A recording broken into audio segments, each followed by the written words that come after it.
başta tütüyor. Hayalin gözlerimden bir an olsun gitmiyor. Bugün yine duman duman sevda başta tütüyor.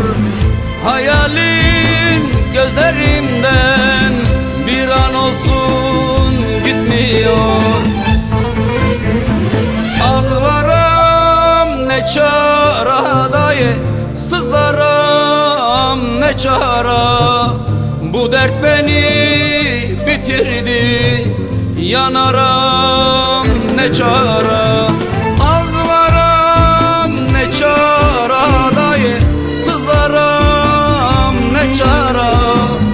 Bu dert beni bitirdi, yanarım ne çare. Ağlarım ne çare dayı, sızlarım ne çare. Bu dert beni bitirdi, yanarım ne çare.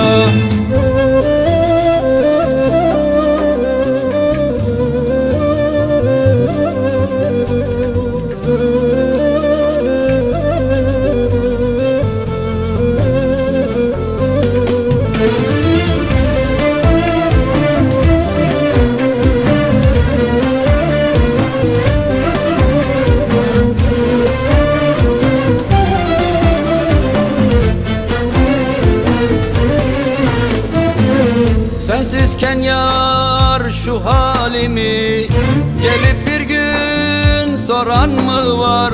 Sen benden gittin gideli, bu yarayı saran mı var? Sensizken yar şu halimi gelip bir gün soran mı var?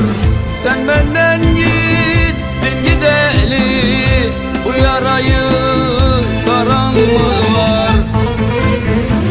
Ağlarım ne çare dayı, sızlarım ne çare.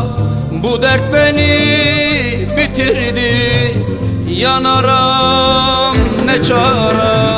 Ağlarım ne çare